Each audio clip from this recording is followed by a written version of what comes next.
So, good afternoon, everyone. Are we ready to hear about some storytelling? Yes. Superb. So, okay, can someone help me with the clicker? Yeah, okay, perfect. Yep. So, as Steve Jobs said, the most powerful person in the world is a storyteller. And if you don't believe him, it's completely okay. You don't have to agree to what I say. But let's walk together for the next few minutes and see if we can establish it.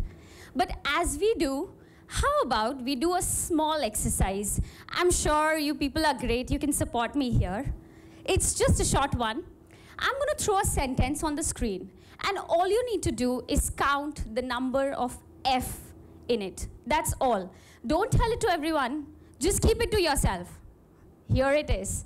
I'm just going to give you a few seconds. 3, 2, 1. So how many of you got 3F with raise of hands? I see a few hands. That's nice. How about 4? Okay, few here. Are there 5 by any chance? And 6? Yes, there are 6F. What's that 2-letter word that most of you missed? Off. And that happens, because our subconscious mind tends to ignore the obvious. And that's what we did here. We ignored the obvious off. As I get into business storytelling, I want to tell something about myself. I love defragmenting things, and that's what I did with my talk. I have defragmented it into 3 core heads. Why, how, when. Why we should tell stories. How can we tell those powerful stories? And when should we do that? So let's jump into why. Why should we tell stories? But as I go with the why, I want to share a story with you. A story of a young Russian woman. She walks into the bar in Berlin. And I'm talking about the year 1920. And as she walks into the bar, she's going to make an observation. An observation which has changed the way we look at stories today. Also, to share a little bit about her, at that point of time in 1920s, she's doing her PhD in a field which is very new, and that's psychology. Okay, I like this. Let me show how you all are looking. Yes, stories grab attention, and that's what I did just now. It did grab your attention, and you did look like this cat. Yeah. Stories are also memorable. You remember the time when your grandparents or your parents read you stories when you were kids? Most of you do. And we still remember those stories. That's because of the power of story. They are memorable. But only with attention and memorable, business doesn't work. We want more from stories. We want stories to persuade. Especially in the world which has so much of noise around us. As soon as we step out of our house, or even if we pick up our cell phones, we are targeted with ads. Everyone is trying to sell us something. And if we successfully make that purchase, then there's an exchange that takes place and both the parties gain out of it. But imagine a situation, what happens to the NGO? They don't have anything to give. All they want is raise funds. So I'm sharing with you a story of an NGO, Save the Children, a world-renowned NGO which works towards for the betterment of children. And they wanted to raise funds in Africa. So what they did was they came up with 2 versions of ads. In the first version, they talked about the stats, the magnitude of problem that the children in Africa were facing. However, in the second ad, they talked about the magnitude, but they also talked about the story of a little girl whose name was Rukia, and she comes from Mali, and she was suffering from severe hunger disease. What we found was the audiences who were exposed to the story ad donated double to that of the ones who were exposed to the stats ad. So we know that the stories grab attention, they're memorable, and they persuade action. That's what we businesses and brands need. We want our audiences to listen to us, to remember us, and act when we want them to. And that's the reason why we should tell stories. Let's talk about the how. How should we tell stories? As I jump into the how, I'm going to share a video with you.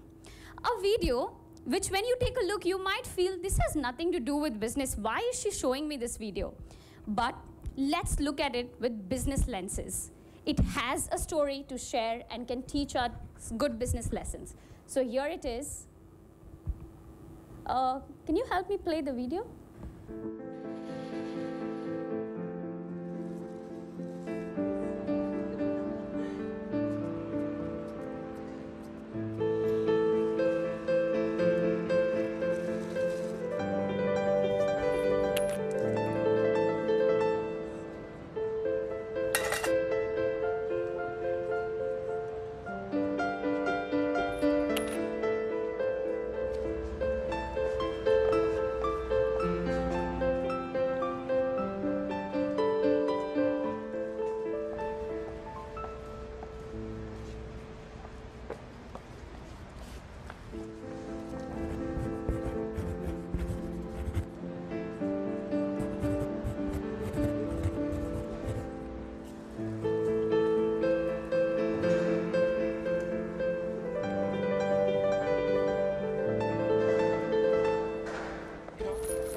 What did you do to my sign?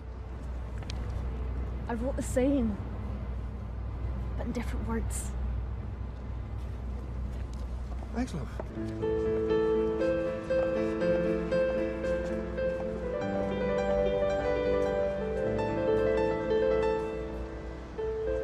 So that's the power.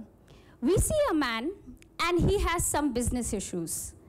What he do is he lay forward an elevator pitch. A business message, which doesn't seem to be working. And that's when the lady comes in, writes the same message, but in a different way. And magic happens. With this short video, we can derive 4 key principles that can help us curate stories, which changes the way we present our brands and businesses to the audiences. The first one, and the most important one, is stories speak to emotions. We know we have 2 sides of the brain. One, the emotional side, whereas the other is the practical side. And decision scientists are studying, especially for business leaders, from which side do we people make decisions when given scenarios with options and alternatives? And what they found was the side with emotions predominates. We take decisions with emotion and then back it with rationale. So if we want to win our audience, we know stories connect with emotions, and that's how we can get their attention. So emotions. Second, establish a connection with your audience. Build a common ground. And that's very important. It's very interesting to see the man in his business, when he's laying down his pitch, he starts with I. I am blind. But that's not a great position to start your pitch with. And I have seen this with a lot of corporate stories, sales story, and even to say product pitches. They talk about, this is my product, this is what I have done, this is what I can do. And that's not how you can present a perfect elevator pitch. Instead, because what happens is when you talk about I, you're assuming a situation where what's interesting to I is also interesting to you. But the lady doesn't make that assumption. She goes ahead and establishes a common ground. It's a beautiful day. And yes, it's a beautiful day. So as soon as she gets her audiences to nod their head in agreement, she's in a powerful position to sell them something. So third, And the most important one, the power of contrast. All storytellers have it in their stories. The power of contrast. Whether consciously or intuitively, they have it. Because we always compare the good with the bad, the rich with the poor, and that's how the interest comes in. Specifically, when you're launching any new product, you can bring this power of contrast very easily.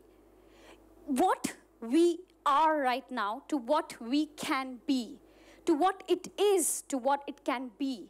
We can compare the two worlds rather than just limiting ourselves with that problem and the solution words, you know. We need to think beyond when we are launching new products. And that's what happened here. The man was, what we saw him, he was acting or he was operating from a point of view of sympathy. I am in a sorry state. I need someone to help me. Whereas the lady was operating from a place of empathy. She tried to connect with people and she made them feel good about them by saying, you don't have enough time to even pause and feel. You have eyes, you can see, and the man cannot. So that contrast is implied in the pitch by the man, but it's explicit when the lady presents it. So that's the power of contrast.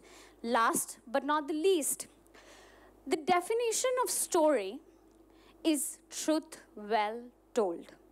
And I completely agree with it. If your story comes from a point which is falsehood, know it that the shelf life of your story is going to be very short and businesses can't afford it.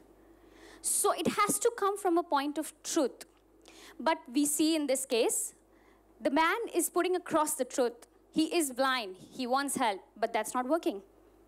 So how you present your truth is also very important.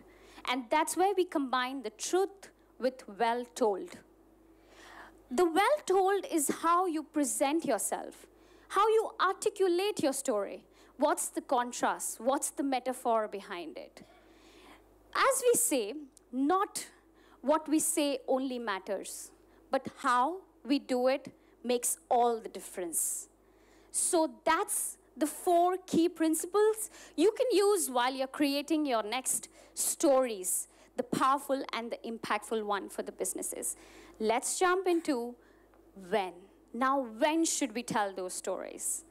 As I walk towards when, let me ask, do you remember the story I shared while I started my talk?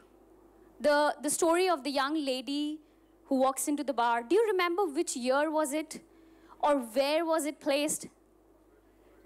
You do, right? Why do you remember it? It's not going to win you anything. I've got no goodies for you. But you do. Maybe because I haven't told you her name. Or maybe because I haven't told you the observation she made at the bar before leaving. Her name is Bluma Zykanik. And the observation she made at the bar was, the waiters used to walk to the table in large groups, and used to remember the order, each and every order, but only until they were paid. As the payment was done, they used to forget about it. And that's where she found Zykanik effect. An effect which helps us to remember things which are unfinished. And that's what story does. Stories makes us remember things which are unfinished, because as it unfolds, it's unfinished. And I love to call it cliffhanging. Because story makes me feel that I'm hanging from the cliff, don't know what's going to happen next. And those are the best stories. So when do we tell these stories? When we have our audience's attention. And we are ready with our contrast. Finally, we must be ready to cliffhang them. So yes, that's when we tell our stories. So ladies and gentlemen, as I create stories, this is 2 core things that I always keep in mind. We have data, but we also have noise. And how do we reduce the noise? Stories. Thank you so much. Thank you.